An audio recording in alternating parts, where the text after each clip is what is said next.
अध्यात्मप्रेमी, गीताप्रेमी साधकजन, आपल्या गीता धर्म मंडळाच्या वतीनं आपण भगवद्गीता जीवन गीता हे ज्ञानसत्र क्रमशः चालवतो आहोत. आज 19 नोव्हेंबर, चौथं प्रवचन पुष्प मी आपणा सर्वांच्या साक्षीनं गुंफतो आहे.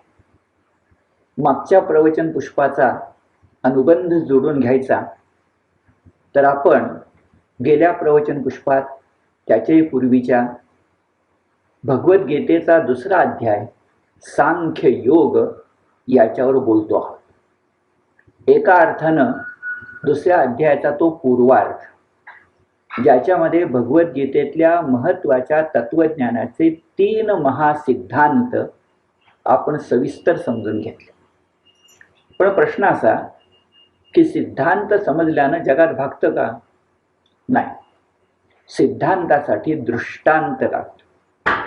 माणसं जितकं दुसऱ्याचं पाहून बदलतात तितकी माणसं कधी वाचून बदलत नसतात. मग कुणाकडं पाहायचं म्हटलं तर तो आदर्श पुरुष नको का? भगवद्गीतेनं सांख्ययोग या दुसऱ्या अध्यायात एका अर्थानं उत्तरार्धात तुमच्या माझ्या भाग्यानं मोठी सोय करून ठेवली आहे. तो आहे आपला आदर्श, भगवद्गीतेचा आदर्श, ज्याला योग्य शब्द सुयोग्य शब्द वापरलाय तो म्हणजे स्थितप्रज्ञ. गेल्या प्रवचन पुष्पात मी काही गोष्टी सांगितल्या, त्याचं जरा स्मरण करा.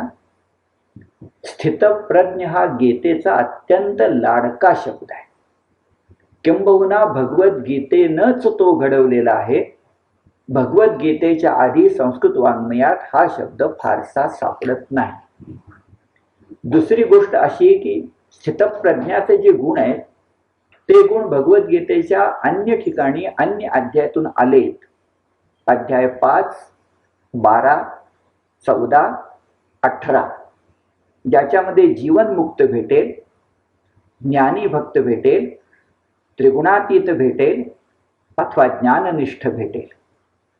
यातील ज्ञानी भक्तासह अनेकांचे गुण स्थितप्रज्ञाचेच आहे. पण स्थितप्रज्ञ हा आकाशातल्या सूर्य नारायणासारखा आहे. तो सर्वोच्च आहे, सर्वथा दैदिप्यमान आहे. त्याच्या प्रकाशानं आपण चालतो, त्याच्या प्रकाशाकडे पाहून चालतो. तो आपली आदर्श मूर्ती आहे. म्हणून खऱ्या अर्थानं भगवद्गीतेच्या दृष्टीनं आदर्श मूर्ती स्थितप्रज्ञच आहे. आणि हे जर ध्यानामध्ये घेतलं तर स्थितप्रज्ञ म्हणजे नेमकं काय? मागच्या दोन्ही प्रवचनांचं अगदी सूतरूप सार सांगायचं तर एका वाक्याचा मी उच्चार करेन. सिद्धांत विषयक सांख्य बुद्धी आणि आचरण विषयक योग बुद्धी, दोन्ही शब्द महत्वाचे. सांख्य तत्वज्ञान आहे, योग हा कर्मयोग आहे. तर सिद्धांत विषयक सांख्य बुद्धी आणि आचरण विषयक योग बुद्धी हे दोन्ही ज्याच्या ठाई मुरलेले असतात तो गीतेचा पूर्ण आदर्श स्थितप्रज्ञ. त्यातलं मुरलेले हाही शब्द महत्वाचा. ती गोष्ट मनामध्ये मुरलेली असते जी आपली जीवन निष्ठा होते. नाहीतर संचारी भाव येतात आणि जातात, त्याला फारसा अर्थ नसतो. माझी जीवन श्रद्धा, माझी जीवन निष्ठा, माझ्या मनात मुरलेली गोष्ट गीता म्हणते स्थितप्रज्ञ तसा हवा. दुसरी गोष्ट आपल्या लक्षामध्ये येते, अनेकदा हे सिद्धांत मी उच्चारले, जाणून बुजून पुनरुक्ती केली आहे, कारण गीता आकळण्यासाठी ते 3 सिद्धांत मनावर आपण कोरण्याची गरज आहे. पहिला सिद्धांत आत्म्याची अमरता आणि अखंडता. दुसरा सिद्धांत देहस्थितीची गौणता, कारण क्षणभंगुरता. आणि तिसरी स्थिती, याला गीता स्वधर्म म्हणते, आपण कर्तव्य योग म्हणूया, त्याची अबाध्यता म्हणजे अपरिहार्यता. भगवद्गीतेच्या दुसऱ्या अध्यायात हे 3 विचार श्लोक क्रमांक 22, श्लोक क्रमांक 30 आणि श्लोक क्रमांक 47 मध्ये अधोरेखित झालेले आहे. विधान असं करूया की 3 महासिद्धांत जो आचरणात आणतो करून दाखवतो त्याला स्थितप्रज्ञ म्हणतात.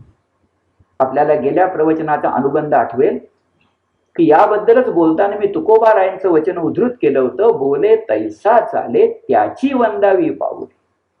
किंवा कथनी आणि करणी यामध्ये एकरूपता पाहिजे. आणि हे सांगताना मी महाभारतातलं एक उदाहरण बाल युधिष्ठिराचं अगदी सविस्तर आपल्या समोर ठेवलं होतं. सत्यम वद धर्मम चर स्वाध्यायात्मा प्रमदा. हे फक्त बोधवचन नाही आहे, तर सत्यम वद म्हणजे सत्यानं वाग हे आमचं कृतीवचन आहे. आम्हाजवळ कृती नसेल तर कथनीला काय अर्थ आहे? बोले तैसा चाले नको का? आणि म्हणून स्थितप्रज्ञाबद्दल प्रश्न विचारताना तो चालतो कसा, बोलतो कसा, असतो कसा, वागतो कसा, राहतो कसा, ही सगळी क्रियावली येते. याचं कारण ते. मला आणखीन एक मुद्दा आपल्या लक्षात आणून द्यायचा आहे.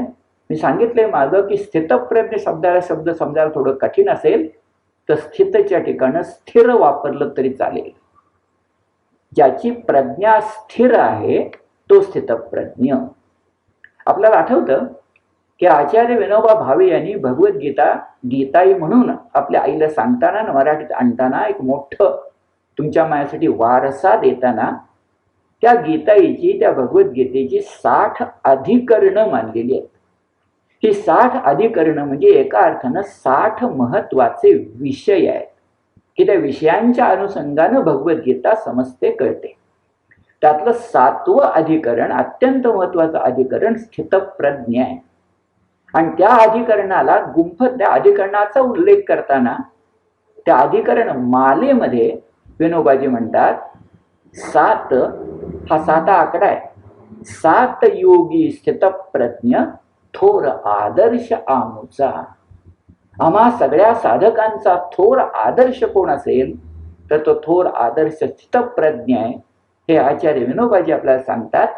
आणि मग आठवेल गेल्या प्रवचनाच्या शेवटी यावर मी सविस्तर बोललोय की प्रश्न आहे पहिला आणि मग कृष्णाचं उत्तर आहे. प्रश्न एका श्लोकाचा, उत्तर 18 श्लोकांचं. मागं म्हटल्याप्रमाणे गीता हा कृष्णार्जुन संवाद आहे. संवादात प्रश्नही मार्मिक आहे आणि उत्तरही तितकंच मार्मिक आहे. प्रश्न आला, स्थितप्रज्ञस्य का भाषा समाधिस्थस्य केशव स्थितधिक किम प्रभाषेत किमासीत व्रजेत किम.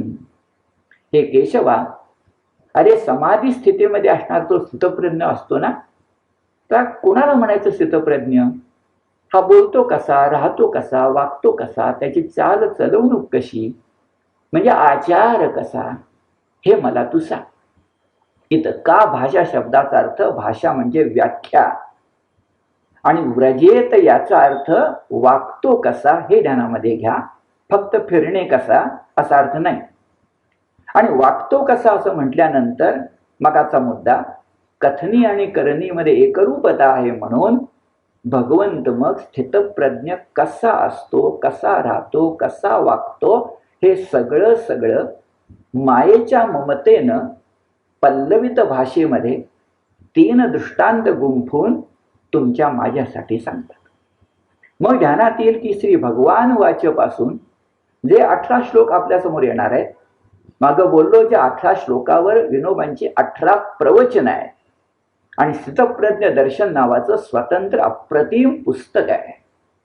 त्या 18 श्लोकाचे अभ्यासासाठी या ज्ञान सत्रात आपण 3 विभाग करू शकतो. पहिला विभाग 55 ते 58 श्लोकांचा आहे. दुसरा विभाग 59 ते 68 आणि तिसरा विभाग 69 ते 72 शेवटचा श्लोक. या 3 विभागात काय काय सांगितलंय? पहिल्या विभागामध्ये व्याख्या आहे, दुसऱ्या विभागामध्ये लक्षण मीमांसा आहे आणि तिसऱ्या आणि अखेरच्या विभागामध्ये प्राज्ञ वर्णन आहे. स्थितप्रज्ञ या अर्थानं प्राज्ञ शब्द आहे. आता प्रज्ञा शब्दाचा अर्थ नंतर बघूया, मागं एकदा बघितलाय. पण सुरुवातीला पहिला विभाग व्याख्या. या व्याख्येमध्ये आपल्याला 4 गोष्टी भेटणार आहेत. त्या तशा गीतेमध्ये पुन्हा पुन्हा आलेल्याच आहेत, कारण गीतेचं ते मर्म आहे. अगदी पहिली गोष्ट अशी, मागे म्हटलंय पुढेही म्हटलंय की काम क्रोध लोभ ही नरकाची तीन दारणा, त्याच्यामधला काम कामना ही टाकली नाही, व्याख्येचा पहिला भाग, ही टाकली नाही अरे तर तो स्थितप्रज्ञ नव्हेच होय. म्हणून कामना विरोध ही पहिली गोष्ट. प्रजहाती यदा कामान सर्वान पार्थ मनोगतान आत्मन्येवात्मना तुष्टा स्थितप्रज्ञस्तदोच्यते. आत्मनी एव आत्मना तुष्टा, जो आत्मानंदात आत्मसुखात अन्य कशात नाही मग्न असतो, अरे त्याला स्थितप्रज्ञ म्हणतात. पण अट काय? अट अशी की सर्वान कामान प्रजहाती, या जगामध्ये भेटणारी सर्व कामना तो त्यागतो, टाकतो, नष्ट करतो. म्हणजे आपण म्हणतो त्याप्रमाणे त्याला कशाची आसक्ती नाही, त्याला कशाची लालसा नाही. ही गोष्ट फार महत्वाची आहे. नाही तर 3.5 हाताचा हे धारण केला की क्षणोक्षणी आपण लोभाचे बळी असतो, लालसेचे बळी असतो, आसक्तीचे बळी असतो. पण एकदा मला कामनाच करायची नाही म्हटलं की आसक्तीला जागा कुठून? म्हणून कामना विरोध ही पहिली गोष्ट. पण जाता जाता लक्षात घ्या, कामना विरोध ही निषेधक गोष्ट आहे. म्हणजे काय टाकायचं? कामना टाकायची. पण नेहमी माणसांना काय टाकायचं याच्यावर काय करायचंय पण सांगायला लागतं.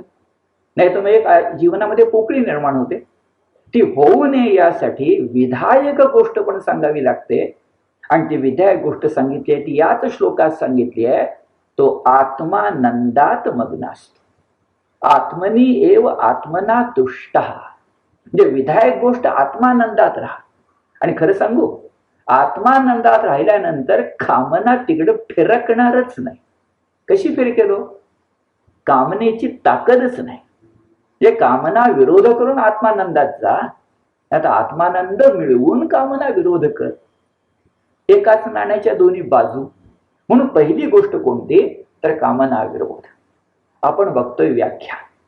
व्याख्येचा दुसरा भाग आहे की फक्त कामना विरोधानं नाही भागणार, तर तुझ्यापाशी पूर्ण संयम पाहिजे. पूर्ण संयम. आपण मानवी जीवनात सुद्धा संयमाची कास धरूया. समर्थ ज्याला विवेकवाद म्हणतात तो संयमच आहे. आणि खरंच मी आपल्याला मनपूर्वक सांगतो, तर संयमाची तुमच्या माझ्या जीवनात वागण्याची गरज आहे. हा, एखाद दुसरा अपवाद सोडा, पण शक्यतो आपलं वागणं, अरे काही गोष्ट घडली की मी उल्हासलो आणि काही गोष्टी घडली की मी उन्मळलो, असं असू नये ना. उल्हासणं आणि उसासणं, उल्हासणं आणि उन्मळणं हा देहाचा गुण आहे, त्रिगुणांचा गुण आहे. पण कधीतरी त्रिगुणातीत होण्याचा प्रयत्न करणार की नाही, त्या दृष्टीने 4 पावलं टाकणार की नाही. म्हणून मी 2 अपवाद म्हटले. प्रथम, अपवाद नाहीच नाही, पण अपवाद नियमाला असतात. नियम आहे पूर्ण संयमाचा. आणि यासाठी पहिलं द्वंद्व सांगितले सुखदुःख, ते सगळ्यात महत्वाचं. व्याख्या क्रमांक 2, दुःखेष्वनुद्विग्न मनः सुखेषु विगत स्पृहा वीतराग भय क्रोध स्थितधीर मुनिरुच्यते. त्या मुनीला स्थितप्रज्ञ म्हणतात. की पहिली गोष्ट, जो दुःखेषु अन उद्विग्न मनः असतो. दुःखेषु याच्या पोटात तो सुखेषु पण घ्या, कारण सुख दुःखादी द्वंद्व आहेत. त्या द्वंद्वापासून दूर असणारा, पुढे म्हटलंय सुखाची इच्छा न करणारा, क्रोधमुक्त असणारा, भयमुक्त असणारा. आणि संस्कृत शब्द आहे राग, म्हणजे अनुराग. चटकन मराठीमध्ये राग म्हणजे क्रोध वाटेल, पण क्रोध कुठे आहेच.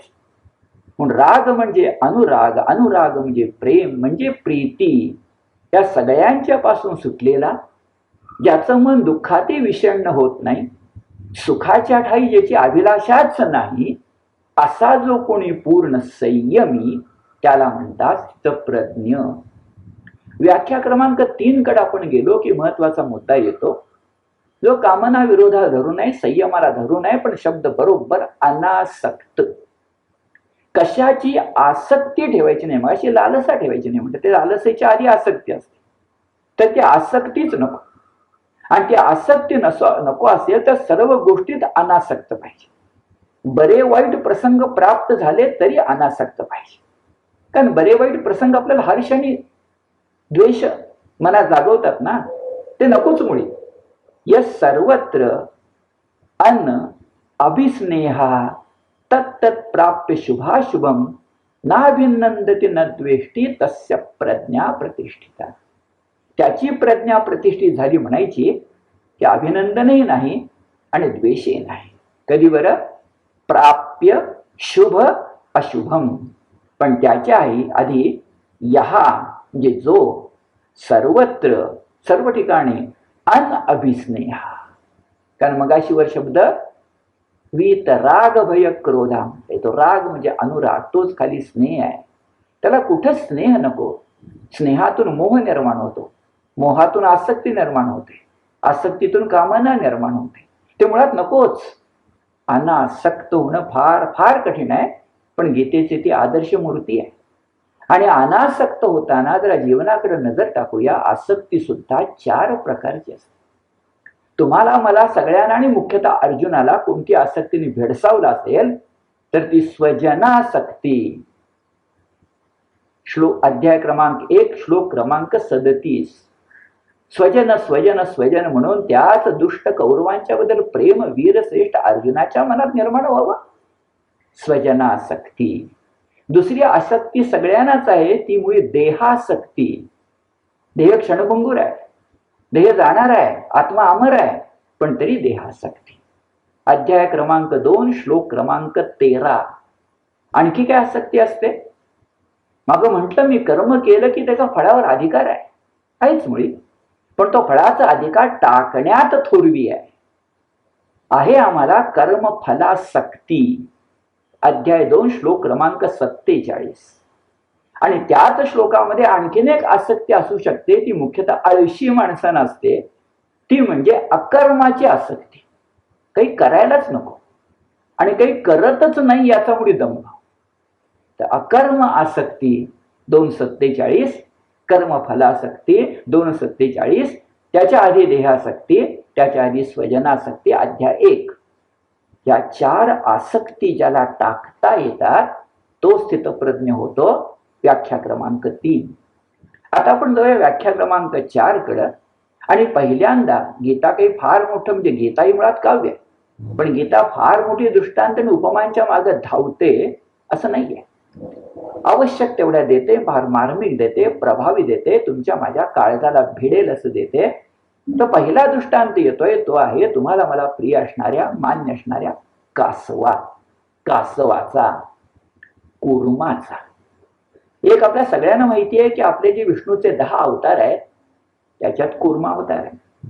दुसरे आपल्याला माहिती आहे कुठल्याही देवळामध्ये आपण गेलो तर देवळामध्ये देवासमोर नमस्काराला आपण उभं राहिलो तर आपल्या पायतळी असतं कासव. ते कासव आपल्या भारतीय संस्कृतीतले एक प्रतीक आहे. ते कासव ज्याप्रमाणे आपले 4 पाय, आपली इंद्रिय आखडून घेतं हवं तेव्हा आणि पुन्हा बाहेर काढतं, म्हणून इथं सुचवलंय की संयमाचं. आता संयमपेक्षा चांगला शब्द वापरूया, कारण तो या श्लोकात येणार आहे नियमन. तर नियमनाचं, नियामक होण्याचं सगळ्यात उत्तम उदाहरण कोणतं तर कासवाचं. म्हणून श्लोक येतो पहा.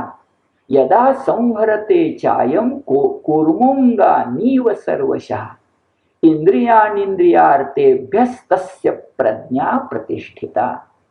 इथं संहरते या शब्दाचा चुटकन अर्थ वाटून जाईल की संहार करतो, नाहीये.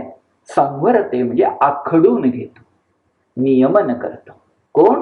कूर्म, कासव. अंगानी सर्वशः, आपल्या सगळ्या अंगांचं कासव जेव्हा हवं त्यावेळेला ती अंग आखडून घेतो, तसं आपल्याला इंद्रिय ही विषयांच्या पासून आवरून घेता आली पाहिजेत. तस्य प्रज्ञा प्रतिष्ठिता. यातल्या 4थ्या चरणाबद्दल मी थोड्या वेळाने बोलणार आहे की तुमच्या माझ्या भाग्यानं म्हणा किंवा कृष्णाला पुनरुक्ती अर्जुनासाठी किती करायची ती म्हणून म्हणा, तो चरण 4 वेळा आहे. तस्य प्रज्ञा प्रतिष्ठिता. प्रतिष्ठिता याचा अर्थ पुन्हा स्थिरच. मी अशी म्हणतो ना, स्थितप्रज्ञ म्हणजे स्थिरप्रज्ञ म्हटलं तरी चालेल. आता कासव जसं वागतं ना, आवश्यक तेव्हा इंद्रिय आखडून घेतं आपण भक्तांनी सुद्धा ते आणि तेच केलं पाहिजे. यासाठी महत्वाचा शब्द आहे योग मार्गातला प्रत्याहार. कासव हे प्रत्याहाराचं उत्तम उदाहरण आहे. प्रत्याहार म्हणजे नियमन, प्रत्याहारी म्हणजे नियामक. मग काय केलं पाहिजे कासवाप्रमाणे? तर आपण पहिली गोष्ट इंद्रियांना काबूत ठेवलं पाहिजे, जितेंद्रिय व्हायला पाहिजे. ती इंद्रिय आपल्या ताब्यात राहतील तर आपण म्हणू, जिथं मुळात धोकाच नाही ना तिथं आपण सगळी इंद्रिय मोकळी सोडली म्हणून बिघडत नाही. जसं देवळात गेलो, कीर्तनाला गेलो, प्रवचनाला गेलो, ईश्वरी चिंतन करतोय, ईश्वरी पूजन करतोय, अशा वेळा माझी सगळी इंद्रिय पंचेंद्रिय मोकळी ढाकळी राहिली म्हणून बिघडत नाही, कारण त्यांना धोका नाही. दुसरी गोष्ट अशी की त्या इंद्रियांचाही उपयोग करावा लागतो, तिथं नियमनाची गरज आहे. मागे मी बोललोय, देहाची शिडी करूनच अध्यात्माची गुढी उभारायची. इंद्रियांचे भांडण नाही, ती उपयुक्त आहे. पण ती जी इंद्रिय आहेत ना त्यांना कर्तव्य पूर्तीसाठी जर आपल्याला वापरायचं असेल तर त्या इंद्रियांचा उपयोग आपण संयमानं केला पाहिजे. आपण रथी सारथी असलं पाहिजे. ते अश्व आहेत, अश्वांना फार देऊन उपयोगी नाही. आणि मग संयमानं उपयोग करायचं साधं उदाहरण करत कोणतं? तर माझ्या देहामध्ये ऊर्जा निर्माण व्हायला पाहिजे, मला देह चालवला पाहिजे म्हणजे मला आत्मज्ञान मिळणार आहे. तर देहाशी आवश्यक गोष्ट म्हणून मी आहार घेतला पाहिजे. पण रसनेंद्रिय म्हणजे रसना म्हणजे जीव मागते म्हणून मी आहार दिला पाहिजे असं नाही. आहार शुद्धी याचे शब्दाचे अर्थ अनेक आहेत. आहार शुद्धी तेव्हा की जेव्हा आवश्यक तेव्हा आवश्यक तेवढं मी माझ्या देहाला पुरवतोय. बरं, ऊर्जेसाठी त्याची गरज आहे. म्हणजे कर्तव्य पूर्तीसाठी इंद्रियांचा उपयोग करा, कासवासारखं वागा, पण कधी संयमानं नियमनानं. आणि तिसरी एक गोष्ट संयमाची महत्वाची आहे की कधी कधी दरवाजाच बंद करता आला पाहिजे, कुलूप लावता आलं पाहिजे. जिथं प्रचंड मोठा धोका आहे, जिथं कामनांचं थैमान आहे, जिथं वासनांचा गदारोळ आहे, त्या ठिकाणी आपण आपली सर्व इंद्रिय ओढून घेतली पाहिजे, दरवाजा बंद केला पाहिजे. विषयाचा उपभोग माझ्या आसपास फिरकणारच नाही, त्याची छातीच होणार नाही, कारण मी स्थितप्रज्ञ, कारण मी कासवाचा आदर्श ठेवतो. कासव यासाठी आहे. इथं लक्षण या ठिकाणी व्याख्या पूर्ण झाली आणि 4 गोष्टी आपल्याला कळल्या. प्रत्याहार कळलं, अनासक्त कळलं, पूर्ण संयमी वृत्ती कळली आणि त्याच्या आधी कामना विरोध कळला. हा कामना विरोध करताना काय करावं लागेल? तर सगळ्यात मोठी गोष्ट सांगू, जीभ ताब्यात ठेवली पाहिजे, एक खाण्यासाठी आणि बोलण्यासाठी सुद्धा. आणि त्या जिभेचा नेमका संदर्भ पुढच्या श्लोकामध्ये येणार आहे. ज्ञानदेव त्या ठिकाणी काय आपल्याला वेगळं सांगणार आहे. आणि इथून मग 59 पासून माशी म्हटल्याप्रमाणे 68 पर्यंत दुसरा विभाग सुरू होणार. आणि तो दुसरा विभाग आहे तो म्हणजे लक्षण मीमांसा. खरं जर बोलायचं तात्विक दृष्ट्या तर एखाद्या गोष्टीचं लक्षण सांग म्हणजे मीमांसाच करावी लागते. पण आपला मी शब्द जोडून वापरतोय, लक्षण मीमांसा. माझी व्याख्या झाली. आता लक्षण, आणि ती लक्षण किती श्लोकात आहेत बघा, 59 ते 68. आता त्या श्लोकांच्याकडे जायच्या पूर्वी मगाशी जो मुद्दा सांगितला तो अनुबंध जोडून घेऊन जाऊया. माशी म्हटलं ना की भगवंत तुमच्या माझ्यासाठी पुनरुक्ती करतो, तस्य प्रज्ञा प्रतिष्ठिता. हा अर्धा चरण किती वेळा यावा? श्लोक क्रमांक 57, श्लोक क्रमांक 58, श्लोक क्रमांक 61, श्लोक क्रमांक 68. तस्य प्रज्ञा प्रतिष्ठिता. आणि इथं मग प्रज्ञा शब्दाचा अर्थ जो मागं बोललोय तो पुन्हा एकदा आठवणीत घेऊया की प्रज्ञा शब्दाचा अर्थ सामान्य बुद्धी नाही, तर सामान्य बुद्धीहून अधिक त्याच्यामध्ये अर्थ आहे. तिला प्रज्ञा म्हणतात जी आत्म्याला अभिमुख असते. एक मिनिट.